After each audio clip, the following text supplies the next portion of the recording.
All right, now that we're recording. So we've got the graph of f prime. Like I said, 3 line segments and a semicircle. F prime is the derivative of f, and we know that f of -2 is equal to 7. So the first thing we need to do is we need to find values of f of -6 and f of 5. So in order to do that, we need to utilize this initial condition that was given to us and say that if we know that f of -2 is 7, that means that f of x equals the integral from -2 to x of f prime of t dt plus 7. Right? So now that if I plug in -2 here, I get -2 to -2, which is 0. That integral is 0, right? And then plus 7 gives us the value of f of -2. So we know that's the value for f of x, or that's the function that represents f of x. And so we just need to evaluate that function at -6 and evaluate that function at 5. So first off, we'll do -2 to -6 of f prime of t dt plus 7. To go from -2 to -6 is going from right to left, which is not something we do. So how do we flip those limits? We need to put a negative in front and change it to -6 to -2 of f prime of t dt plus our 7. And so if we're going to integrate from -6 to -2, that's just this nice little piece right here. It's just that triangle. So we have the opposite of whatever that triangle is, plus 7. That triangle is 1/2 of the base times the height. So that's 1/2 of 4 times 2, which ends up giving us 3. Any questions there on f of -6?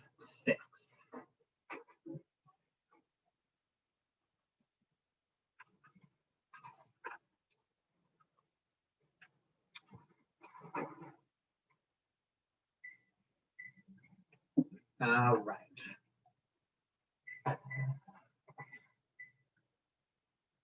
F of 5 ought to be that same 7 plus the integral from -2 to 5 of f prime. And if we're going to look for the integral from -2 to 5 of f prime, that's from -2 to 2 is the semicircle. So we got 7 plus the semicircle ought to be, so if it's below the x-axis, a negative, and it's a semicircle, so 1/2 pi times the radius, which is 2 squared. And then we also need to add to that this little triangular piece that gets us all the way over to 5, which is base of 3, height of 2. And so that's 7 minus 2 pi plus 3, or 10 minus 2 pi. Everybody good there with part A? You got 1 point for remembering to use the initial condition and 1 point for each of those values.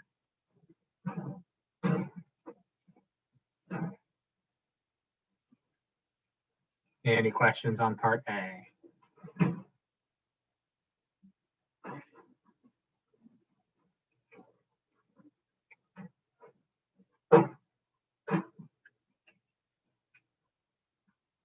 All right, for part B, we want to know when is f increasing. So f should be increasing whenever its derivative is positive. Well, the derivative is f prime. So we just look for when is f prime positive. Well, f prime is positive from -6 to -2.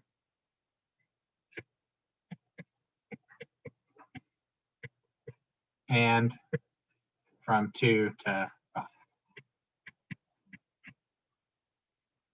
And they gave you 2 points for having the right intervals with a justification as far as his f prime is greater than 0, which is good.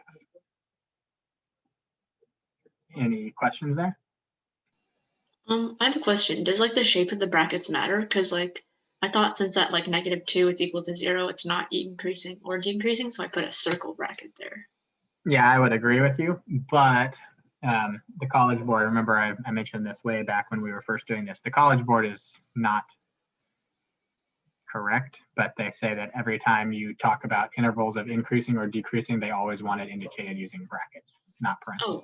Oh, okay. Yeah, I remember now. Thank you. Unless it's at an infinity. If you have an infinity, just keep it as a parenthesis. But otherwise, put it in brackets. Yeah. Good question, because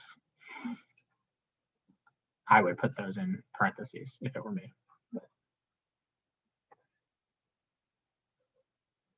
All right, part C. We're looking for the absolute minimum of f on the closed interval from -6 to 5. So if we're looking for an absolute minimum on a closed interval, we need to find places where it could be at a minimum on the interior of the domain, plus we have to check the endpoints. So we're going to make a table of values for x and g of x. We know we're going to check the endpoints of -6 and 5, but we also find critical values in between. So anywhere where f prime equals 0, we need to check. F prime equals 0 at -2 and at +2. And at 5, but we already have 5 on there because it's an endpoint. Everybody good with why we're choosing those 4 values to check?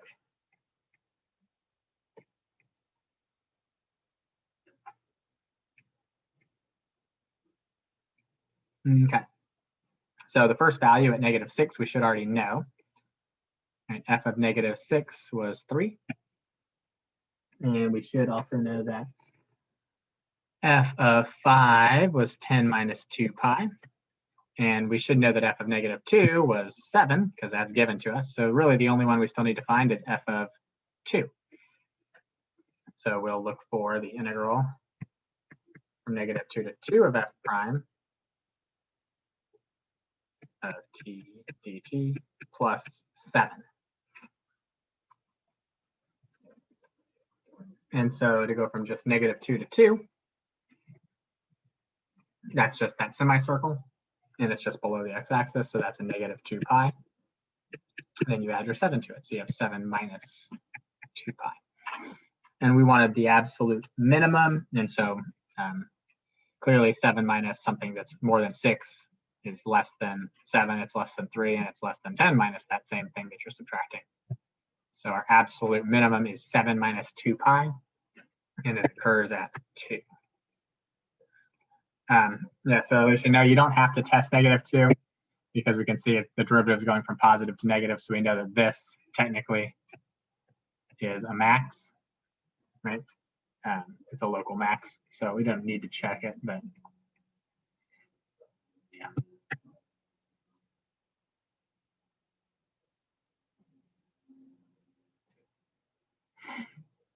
Cool. The only thing, so yeah, I know I said you did a sign chart. Just be careful with the sign chart, right? Because the sign chart tells you, it tells you that you're increasing, which is great. It tells you that you're decreasing. Then it tells you that you're increasing, right? For all these things. So it tells you that your min could occur here or at this first endpoint. And so just be careful to make sure you check the values at both the first endpoint and that local min that you have found. Don't just assume that this is the absolute min, because the endpoint could be the absolute min. So just be careful with only using the sign chart. Yeah, that's perfect. Just wanted to clarify that for everybody. That, using a sign chart is great, but make sure to test all the values. It could be minimums. Cool. All right. Oh, and that was worth 2 points is all that one was worth. So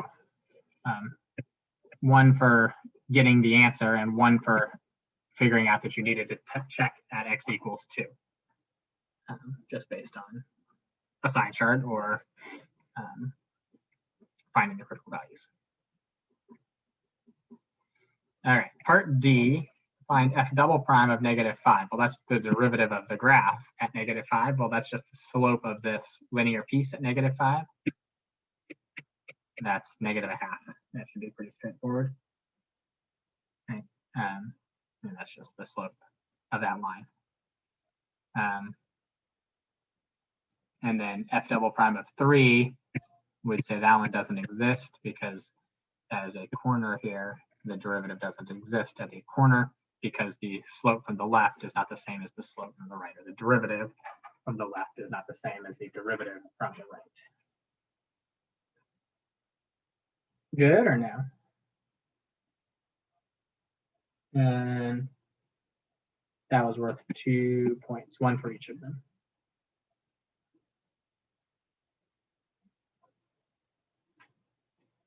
And you need to write out an explanation for why that doesn't exist.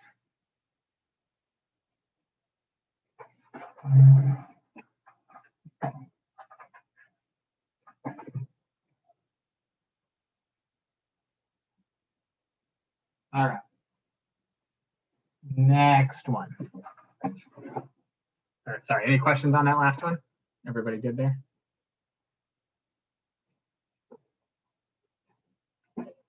Okay, so next one. We have a graph of f, which is a bunch of linear pieces. And g is the integral from 2 to x of f. So first thing we want to know is, does g have a min, max, or neither at 10? So first thing we need to note is that g prime is f of x, right? If you take the derivative of g, you get g prime. Take the derivative of the integral from a constant to x of f, you get f. So g prime is f. So if we're looking at g having a min or a max or neither at 10, we have to look at what's happening to f at 10. And to have a min or a max, f would have to have a sign change. And f at 10 is negative coming from the left and still negative coming from the right. So there's no sign change. And so you will say neither, because f of x, which is g prime of x, doesn't change signs. And let's see, how many points was that worth? That was just worth 1 point. 1 point for no with the x, or with neither for the explanation. And they said if at any point in A, B, C, or D, you correctly identified that g prime was f of x, then you got the point for that. So you could have got 2 total points there for part A.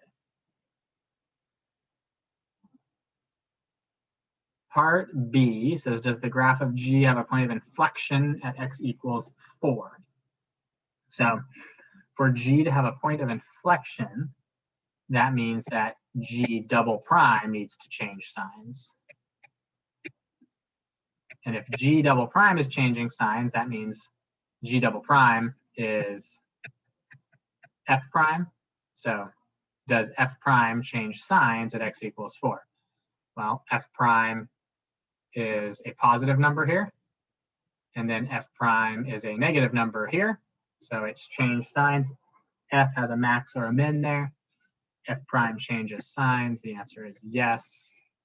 And so the answer is yes. There is a point of inflection there. And that's worth 1 point.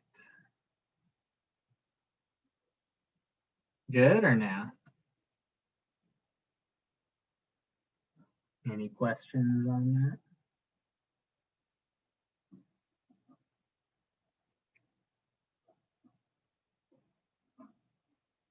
All right. Part C, find the absolute minimum and the absolute maximum of g on the interval from -4 to 12. So we're looking for an absolute min and an absolute max. So first off, we know that we're going to have to test our endpoints. So -4 and 12. And we're going to have to test some values in between here. And so anytime where the derivative of g, so f, changes signs, we'll need to test that value. So f goes from negative to positive at -2, so we'll test -2. Here, where we have a critical value again, f doesn't actually change signs, though it stays positive, so we don't need to check that. It's not a max or a min. Here at 6, it does change signs. And here at 10, it stays negative. So it looks like we have 4 different values to check. Everybody good with that? Yes. All right. And g of x is the integral from 2 to x. So first thing we're looking at is the integral from 2 to negative 4 of g of x of f of x, which should be the opposite of the integral from negative 4 to 2. So from negative 4 to 2, I take my integral. So I take a negative of that entire integral. Negative 4 to negative 2 is 1/2 base times height. So that's 4. And it's below the x-axis, so it's negative. And then from negative 2 to 2, it's all above the x-axis. So that's got a base of 4 and a height of 4. So that's 1/2 of 4 times 4, or 8. And so for at negative 4, looks like we get negative 4 plus 8 is positive 4. Take the opposite is negative 4. Good there? Yes. All right. Then at negative 2, so that one is going to be the opposite of the integral from negative 2 to 2. We'd write it originally as 2 to negative 2, but we'll have to flip it, so we'll just do it right now. From negative 2 to 2, that we already found that triangle to be 8, right? So this is just the opposite of 8. In fact, we'll just write all of these in. That one's 4, that one's 8, that one's 8, that one's 8, and that one is 4. And this should make life a little bit easier. Then we'll look for at 6. So we're looking for the integral from 2 to 6. Well, from 2 to 6, the integral is 8. And from 2 to 12, it's 8 minus 8, that's 0, minus another 4. So down to negative 4. And so we would note that we have an absolute min at negative 2 and an absolute max at x equals 6. And that would be good enough. So any questions on that?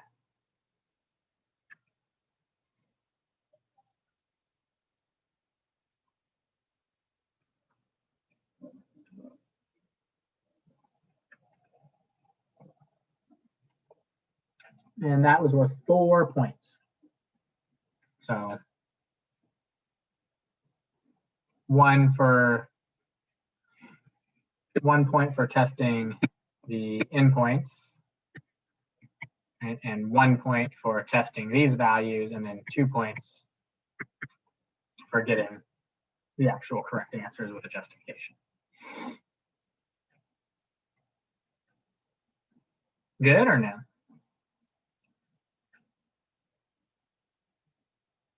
Good. All right, and then part D, we want to know all intervals in which g of x is less than or equal to 0. No? G of x is our integral, right, from 2 to x of f of t dt. So we want that to be less than 0. Well, we know that at negative 4, it was already negative, so it's less than 0.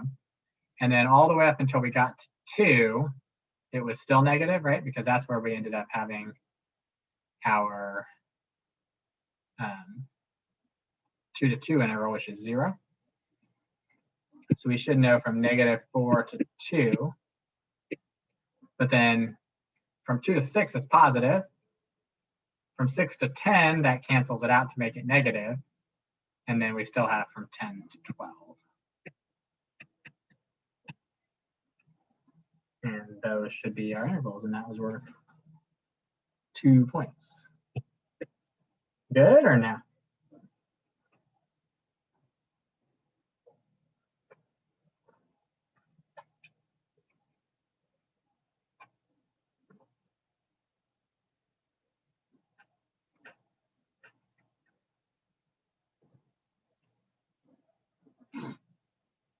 Why does 6 to 10 not count? Because the value of g is not negative from 6 to 10.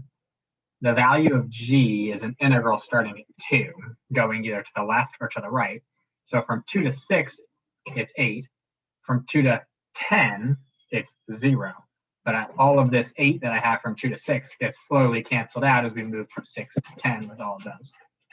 So that by the time I get to 10, g of 10 is equal to 0, right? Because that's the 8 minus the 8. And then I have to continue adding negative values below the x-axis. So it becomes negative from 10 to 12. But from 2 to 6, it was positive. So from 6 to 10, that negative 8 cancels that positive 8. That makes sense?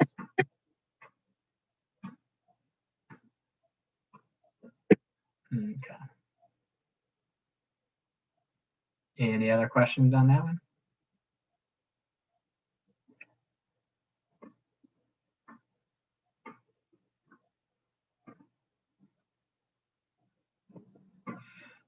All right, next one here.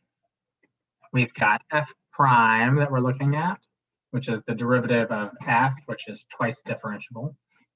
We're looking at it from -3 to 4, closed interval. It has horizontal tangents at -1, 1, and 3. So we know those are local mins and maxes. And we know that the area of this region is 9, and the area of this region is 12. And we want to find all x coordinates at which f has a relative max. So f could be at a max if f prime goes from positive to negative, or potentially at an endpoint. So if we're looking at the endpoints here at -3, I'll make a little sign chart here, -3 to 4. From -3 to -2, my derivative of f is positive, so f is increasing. From -2 to 1, my derivative is negative, so I'm decreasing. At 1, it's 0. And then from 1 to 4, it's still decreasing. So the only place where we could potentially have a maximum would be at x equals -2, where my derivative goes from positive to negative.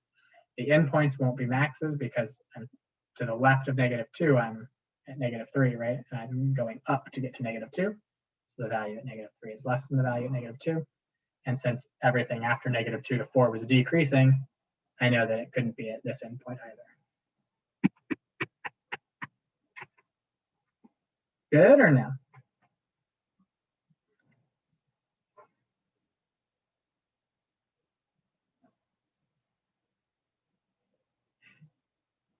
And let's see, that was worth 2 points. For part B, similar to, no, we didn't do one like this on the last one. There's a similar one like this on the next one. We want to look for open intervals between -3 and 4 where f is concave down and decreasing. So if f is concave down, f double prime is negative. And if f is decreasing, f prime is negative.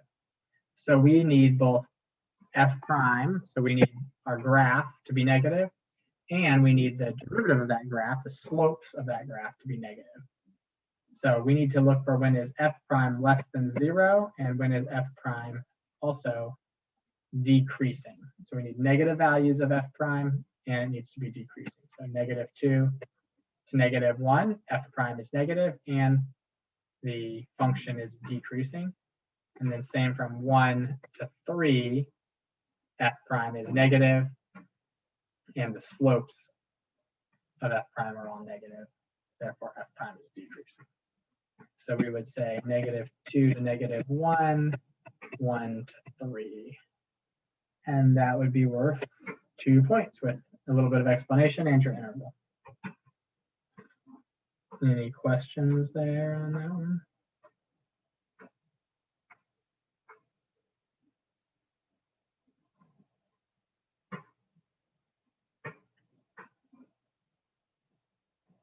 All right. Part C, we want to find the x coordinates of all the points of inflection for f. So points of inflection for f means that f double prime changes signs. If f double prime goes from positive to negative or negative to positive, that tells us that f prime goes from increasing to decreasing or vice versa. So we just need to look for anywhere where f prime switches from increasing to decreasing or decreasing to increasing. So that'd be -1, 1, and 3. Decreasing to increasing, increasing to decreasing, decreasing to increasing.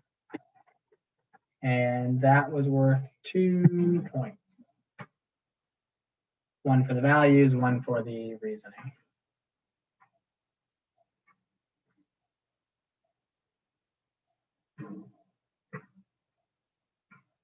Any questions there on part C?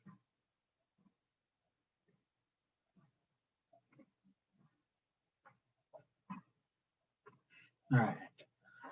Part D, we're given information that f of 1 is equal to 3, and then we're going to write an expression for f of x involving an integral that will help us to find f of 4 and f of negative 2. So if we know that f of 1 is 3, the integral we should be able to write is 3 plus the integral from 1 to x of f prime of t dt. Right? Because if I plug in 1, this becomes 0.